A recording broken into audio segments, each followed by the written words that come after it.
என்னை படைத்த இறைவன் முருகனை வணங்கி, என்னை பெற்றெடுத்த தாய் தந்தையரை வணங்கி, எனக்கு இந்த ஜோதிட ஞானத்தை கற்றுக் கொடுத்த அனைத்து குருமார்களையும் வணங்கி, என்னை பின்தொடர்ந்து படித்து கொண்டிருக்கும் அன்பு சகோதரர்கள், சகோதரிகள், தாய்மார்கள், தந்தைமார்கள் அனைவருக்கும் என்னுடைய பணிவான வணக்கத்தை தெரிவித்துக் கொள்கின்றேன். இன்னைக்கு நான் போடக்கூடிய வீடியோ 171. அனைவருக்கும் என்னுடைய தமிழ் புத்தாண்டு நல்வாழ்த்துக்கள். இந்த புத்தாண்டில் ஆன்மீகம் பற்றி, ஆன்மீகம்னா இறைவனுடைய அருள் பெறணும், இறைவணக்கம், முருகனுடைய பக்தி பாடல் ஒன்றை பாடி அனைவரையும் மகிழ்விக்க வந்துள்ளேன். சரிங்களா? எல்லாம் இறைவன் முருகனை நம்ம இந்த தமிழ் புத்தாண்டில் அவரை நினச்சி நமக்கு உடல் ஆரோக்கியமும் மன ஆரோக்கியமும் குடும்பத்தாருடன் ஒற்றுமையும் மன மகிழ்ச்சியும் நிம்மதியும் சந்தோஷமும் 16 செல்வங்களும் பெற்று பெருவாழ்வு வாழணும். நல்ல பேரும் நல்ல புகழும் நம்ம பெறணும். எல்லா சொந்த பந்தங்கள், உறவினர்கள், நண்பர்களிடையே நல்ல ஒரு ஒற்றுமை, சந்தோஷம், மன மகிழ்ச்சி நிறுவனம்.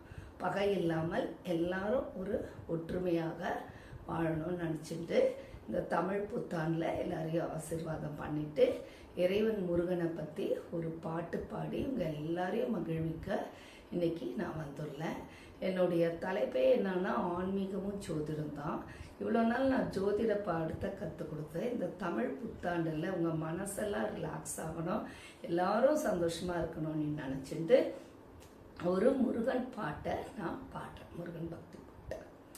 உன்னை தெய்வம் என்பதா, குருநாதன் என்பதா, என்னை பார்த்து பார்த்து வளர்ப்பதனால் அன்னை என்பதா, உன்னை கடவுள் என்பதா, கருணை வடிவம் என்பதா, ஐயா நான தானம் தந்த உன்னை தந்தை என்பதா, சேரும் செல்வமெல்லாம் உன்னருள் அன்றோ, பாடும் பாடல் எல்லாம் உன் தயவன்றோ, சேரும் செல்வமெல்லாம் உன்னருள் அன்றோ, பாடும் பாடல் எல்லாம் உன் தயவன்றோ, எந்த நேரமும் உந்தன் நினைவன்றோ, எந்தன் குடும்பமே உன்னை மறக்குமோ, ஒவ்வொரு அரிசியிலும் உன்முகம் அன்றோ, ஒவ்வொரு அரிசியிலும் உன்முகம் அன்றோ, சுவாமி சண்முகா சரணம் கௌசிகா, சுவாமி சண்முகா சரணம் கௌசிகா, நீ இருக்கின்றாய் அது போதும் கௌசிகா, சில நேரம் உன்னை நினைக்கையிலே கண் கலங்குதப்பா, சில நேரம் உன்னை நினைக்கையிலே கண் கலங்குதப்பா, உன்னை தெய்வம் என்பதா, குருநாதன் என்பதா, என்னை பார்த்து பார்த்து வளர்ப்பதனால் அன்னை என்பதா, வாழ்க்கை படகாகி ஓடுகின்றதே, போகும் பாதை என நான் அறியேனே, தரையை பார்க்கிறேன் எதுவும் தெரியல, கடலை பார்க்கிறேன் அதுவும் புரியல, உன்னை தவிர எனக்கு வேறு துணை இல்ல, உன்னை தவிர எனக்கு வேறு துணை இல்ல, சுவாமி சண்முகா சரணம் கௌசிகா, சுவாமி சண்முகா சரணம் கௌசிகா, சகலமும் எனக்கு வேலந்தானப்பா, உன்னை தெய்வம் என்பதா, குருநாதன் என்பதா, என்னை பார்த்து பார்த்து வளர்ப்பதனால் அன்னை என்பதா. அனைவருக்கும் வணக்கம். இறைவனுடைய பக்தி பாடலை கேட்டிருப்பீங்க. நான் எங்கேயும் போயிட்டு பாட்டு கிளாஸ் போய் கற்றுனதில்லை. முருகனை எனக்கு 3 வயசுலேருந்து பிடிக்கும். முருகனை விரும்புகிறேன். 3 வயசுலேருந்து முருகனை மேலே பக்தியாக இருக்கிறேன். எனக்கு செவ்வாய்க்கிழமைனா முருகன் அருள்வாக்கு வரும். அந்த முருகனை மனசில் நினச்சிட்டு எந்த ராகமும் எனக்கு தெரியாது, எந்த பாட்டு கிளாஸும் போடல. மனசில் என்ன தோணுதோ அதை சுவாமி முன்னாடி நின்று நான் பாடுறது டெய்லி. அதை பாட்டை நான் உங்களுக்கு பாடியிருக்கேன். இந்த பாட்டு எனக்கு ரொம்ப பிடிக்கும். நான் யூடியூப்பில் ஒன் டைம் இதை கேட்டதுலேருந்து அதனுடைய வார்த்தைகள்லாம் எனக்கு ரொம்ப கவர்ந்துருந்தது. அதில் கேட்டு பாடி அப்படியே கற்றுட்டது தானே ஒழிய சொந்தமாக எனக்கு பாட்டு கிளாஸ் போய் எப்பயும் நான் பாடினதில்லை. அந்த கருத்துக்கள் என் மனசை ரொம்ப கவர்ந்தது. அந்த பாட்டு எழுதினவங்களுக்கு முதல்ல நன்றி சொல்கிறேன். நான் அந்த பாட்டில் உள்ள வார்த்தைகள் ஒவ்வொன்றும் மணிமணியாக அர்த்தத்தை கொடுக்குது. இந்த பாட்டை நீங்களும் போட்டு கேளுங்க. முருகன் முன்னாடி பாடுங்க. முருகனுடைய அருளை பெற்று அனைவரும் சந்தோஷமாக வாழணும். இந்த புத்தாண்டில் எல்லாரும் நல்லா வளமுடன் நலமுடன் உடல் ஆரோக்கியத்துடன் மன மகிழ்ச்சியுடன் குடும்பத்தாருடன் எல்லாரும் ஒற்றுமையாக வாழணும். முருகன் செங்குந்த கடவுள், தமிழ் கடவுள். இந்த தமிழ் மண்ணில் நல்லா நடமாடியவர். சிவபெருமானுடைய நெற்றி புரியிலிருந்து வந்தவங்க. 6 புரிகள், அந்த 6 புரிகள் ஒன்றா சேர்ந்து ஆறுமுகமான அந்த தமிழ் கடவுளினுடைய அருளை இந்த புத்தாண்டில் அனைத்து மக்களும் பெற்று பெருவாழ் வாழணுன்றதுக்காக தான் இந்த பாட்டு பாடினேன். ராகங்கள் எனக்கு எந்த ராகமும் நிச்சயமாக தெரியாது. முருகனை மனசில் வச்சு குத்துமதிப்பாக பாடிய முருகன் பாட்டு தான். இங்கே முருகனுடைய பாட்டை கேட்கணும், முருகனுடைய அருளை பெறணுன்றதுக்காக இந்த பாட்டை நான் பாடியிருக்கேன். இப்போ நம்ம சப்ஜெக்டுக்குள்ளே போகலாம் வாங்க. இது நான் போடக்கூடிய வீடியோ 177. இன்னைக்கு என்ன ஜோதிட பாடத்தை சொல்லி கொடுக்க வந்திருக்கேன்னா, கண்டாந்திரி தோஷம் என்றால் என்ன, அந்த கண்டாந்திரி தோஷத்தில் ஒரு குழந்தை பிறந்தா அதை எப்படி அதை நம்ம நிவர்த்தி செய்யலான்ற பாடத்தை சொல்லி கொடுக்க வந்திருக்கேன். சரிங்களா? சரி, கண்டாந்திரி தோஷம்னா என்னன்னா, அஸ்வினி 1ஆம் பாதம், நல்லா கவனிச்சுக்கோங்க. அஸ்வினி 1ஆம் பாதம், அப்புறம் ஆயில்யம் 4ஆம் பாதம், மகம் 1ஆம் பாதம், மகம் 1ஆம் பாதம், அப்புறம் கேட்டை 4ஆம் பாதம், அப்புறம் மூலம் 1ஆம் பாதம், அதுக்கடுத்து ரேவதி 4ஆம் பாதம். இந்த நட்சத்திரங்களை குழந்தைங்க பிறந்தா கண்டாந்திரி தோஷம்னு சொல்கிறோம். இந்த தோஷம் எந்த டிகிரியில் பிறந்தா அதிகமாக இருக்கும்ன்றது. அஸ்வினியில் 0 to 1 டிகிரி, மேஷ ராசியில் அஸ்வினி நட்சத்திரம் 1ஆம் பாதத்தில் 0 to 1 டிகிரிக்குள்ளே பிறந்த குழந்தைங்களுக்கு 100% கண்டாந்திரி தோஷம் உள்ளது. அதே போல் ஆயில்யம் 4ஆம் பாதம், அதில் கடைசி 29 டிகிரி டு 30 டிகிரி கடகராசியில், சரிங்களா?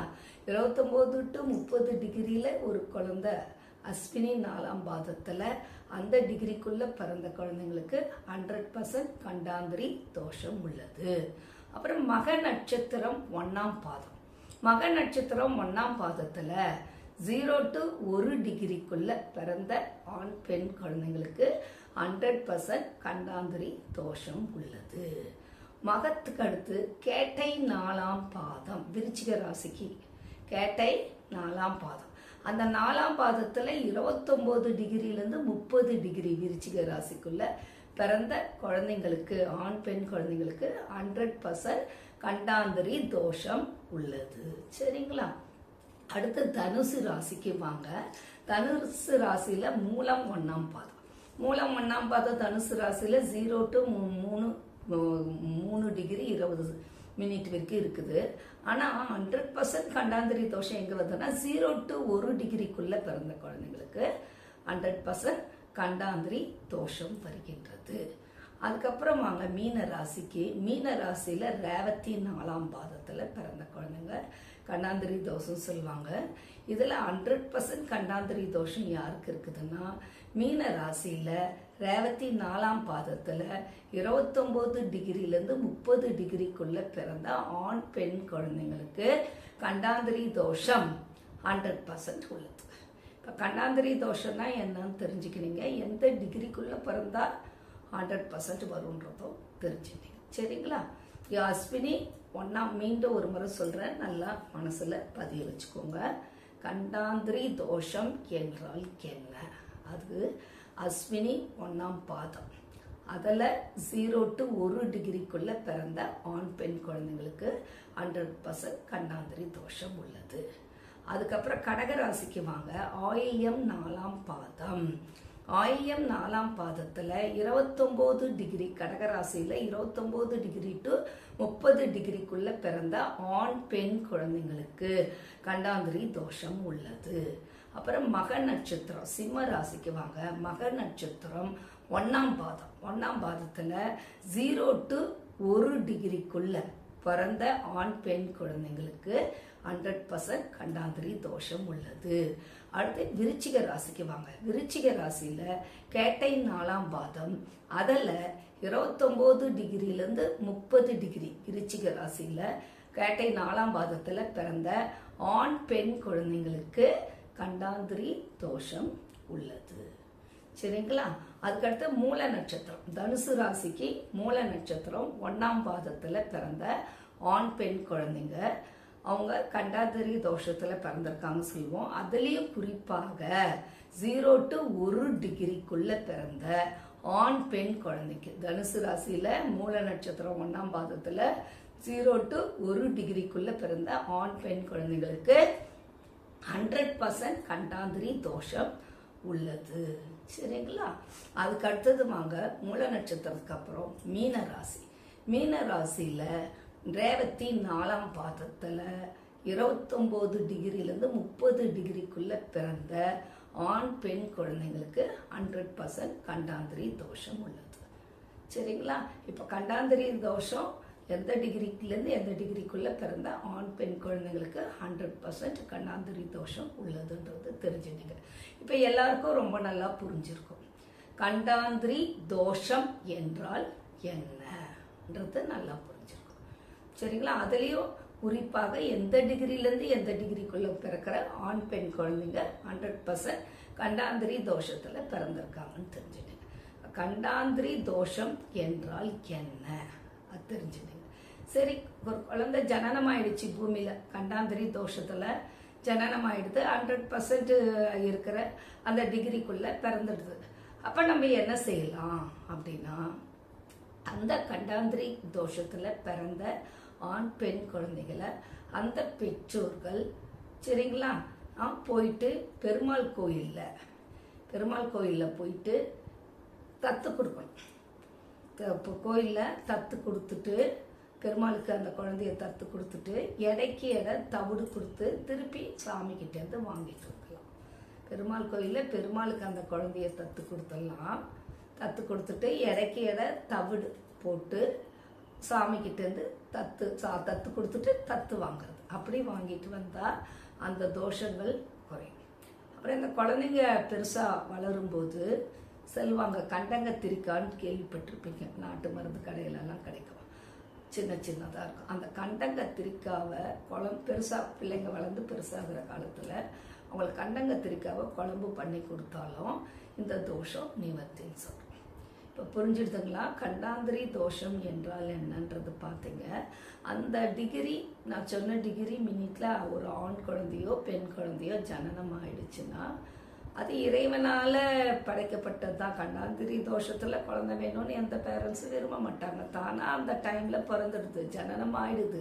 ஒரு ஆண் குழந்தையோ இல்லை பெண் குழந்தையோ பிறந்துட்டா அது கவலைப்படாதீங்க. போயிட்டு பெற்றோர்கள் அந்த குழந்தைய பெருமாள் கோயில்ல போயிட்டு அந்த குழந்தைய தத்து கொடுத்துட்டு அந்த குழந்தை எவ்வளோ எடை இருக்கோ எடைக்கு தவிடு கொடுத்து திருப்பி அந்த சாமிக்கிட்ட இருந்து நீங்கள் தவிடை கொடுத்து அந்த பெருமாளுக்கு தத்து கொடுத்துட்டிங்கன்னா பெருமாள் குழந்தையாயிடுது.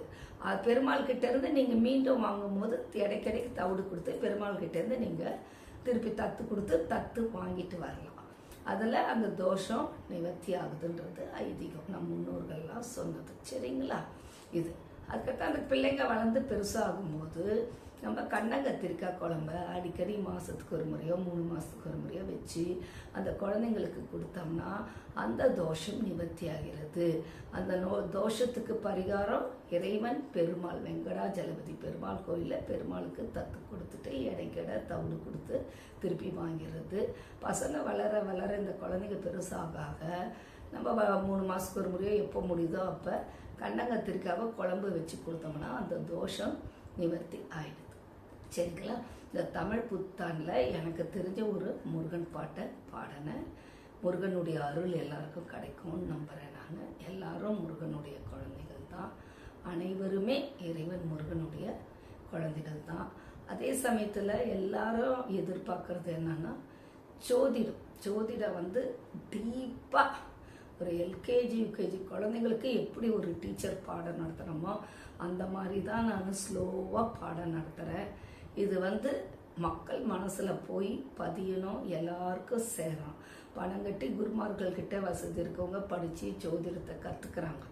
வசதி இல்லாத ஏழைங்க பாமர மக்களும் இந்த யூடியூப் பார்த்து குமரன் கேபி அஸ்ட்ராலஜின்ற யூடியூப்பை பார்த்து படிக்கணும். எல்லாருக்கும் இந்த ஜோதிடம் போய் சேரணுன்றது தான் என்னுடைய நோக்கம். சரிங்களா? குமரன் கேபி அஸ்ட்ராலஜின்ற யூடியூப் சேனலை இது வரைக்கும் சப்ஸ்கிரைப் பண்ணாதவங்க இருந்தால் அனைவரும் இந்த யூடியூப் சேனலை சப்ஸ்கிரைப் பண்ணுங்க. மறக்காம ஆல்ன்ற பெல் பட்டனை அழுத்துங்க.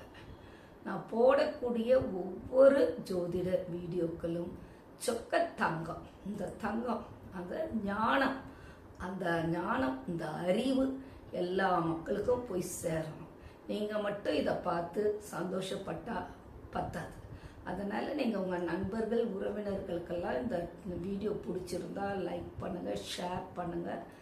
அதை விட உங்களுடைய மேலான கருத்துக்களை இந்த வீடியோவில் போடுங்க கமெண்ட் பாக்ஸில். நீங்கள் எந்த அளவுக்கு போடுறீங்களோ அந்த அளவுக்கு நாங்கள் வந்து மக்களுக்கு சேவை செய்ய கடமைப்பட்டிருக்கோம். சரிங்களா? சேவை மனப்பான்மையோட தான் இதை நாங்கள் உங்களுக்கு இந்த பாடத்தை சொல்லி கொடுக்குறோம். எல்லாரும் இந்த ஜோதிட பாடத்தை படிக்கணும், எல்லாரும் இந்த ஜோதிட பாடத்தை தெரிஞ்சுக்கணும். எனக்கு தெரிஞ்ச இந்த ஜோதிட நானும் என்னோடையே போகக்கூடாது, எல்லா மக்களுக்கும் போய் சேரணுன்ற நல்ல மனசோட இந்த ஜோதிடத்தை சொல்லி கொடுக்குறேன். யாருக்காவது ஜாதகம் பார்க்கணும், ஜாதகம் படிக்கணும், வாஸ்து பார்க்கணும், வாஸ்து படிக்கணும் அப்படின்னு சொன்னால் என்னுடைய செல் நம்பரில் தொடர்பு கொள்ளுங்கள். ஜோதிட நல்லாசிரியர், ஜோதிட சிரோன்மணி, ஜோதிட சாம்ராட், ஆன்மீக ஜோதிட ரத்னா, ஜோதிட Kalaiyarasi, astro doctor L Malarvizhi, Chennai. Cell number 9440373556. இந்த வீடியோ மீண்டும் சொல்கிறேன், எல்லாருக்கும் பிடிக்கும்னு 100% நம்புகிறேன். இது இவ்வளவு நாள் சப்ஸ்கிரைப் பண்ணாமல் இருந்தால் குமரன் கேபி அஸ்ட்ராலஜின்ற யூடியூப் சேனலை சப்ஸ்கிரைப் பண்ணுங்க. மறக்காமல் ஆல்ன்ற பெல் பட்டனை அழுத்துங்க. உங்களுடைய கமெண்ட்ஸை, மேலான கருத்துக்களை யாருக்கு எதுக்கும் பயப்படாமல் கமெண்ட் பாக்ஸில் போடுங்க. உங்களுடைய நண்பர்கள் உறவினர்களுக்கு ஷேர் பண்ணுங்கள், அவங்களையும் சப்ஸ்கிரைப் பண்ண சொல்லுங்கள். அப்போ தான் நான் போடக்கூடிய ஒவ்வொரு அருமையான ஜோதிட தகவல்களும் உங்கள் வீடு தேடி வந்துச்சு. சரிங்களா? இவ்வளவு நேரம் மிகவும் பொறுமையாகவும் அமைதியாகவும் பார்த்து கொண்டிருந்த அனைத்து அன்பு சகோதரர்களுக்கும் சகோதரிகளுக்கும் தாய்மார்களுக்கும் தந்தைமார்களுக்கும் என்னுடைய பணிவான வணக்கத்தை தெரிவித்துக் கொள்கின்றேன்.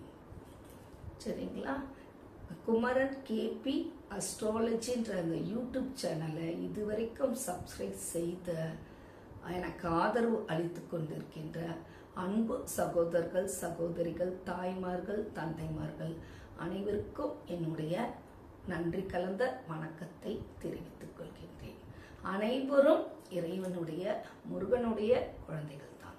அனைவரும் இந்த தமிழ் புத்தாண்டில் இறைவன் முருகன் அருள் பெற்று வாழ்க வளமுடன். வெற்றிவேல் முருகனுக்கு அரோகரம். ஆறுமுகம் அருளிடும் அனுதினமும் ஏறுமுகம். சகல காரிய ஜெயப்பிரதே ஜெய ஜெயா. வெற்றிவேல் முருகனுக்கு அரோகரம். அரோகரா அரோகரானா நம்மளுடைய துன்பங்களை போக்குவாயாக முருகா. எங்களுடைய கவலைகளையும் எங்களுடைய துன்பங்களையும் எங்களுடைய நோய்களையும் நீ அகற்றி எங்களை சந்தோஷமாக வாழ வைப்பாயாக என்று வேண்டிக்கொண்டு அனைவரும் இந்த புத்தாண்டில் மன மகிழ்ச்சியுடன் சந்தோஷமாக உடல் ஆரோக்கியத்துடனும் மன ஆரோக்கியத்துடனும் குடும்பத்தாருடன் ஒற்றுமையாக மன மகிழ்ச்சியுடன் உறவினர்கள் நண்பர்களுடன் சந்தோஷமாக 16 செல்வங்களும் பெற்று பெருவாழ்வு வாழ வேண்டும் என்று அன்புடன் வாழ்த்தி விடைபெறுகின்றேன். அன்புடன் முருகன் அடிமை. Astro doctor L Malarvizhi, Chennai. நன்றி.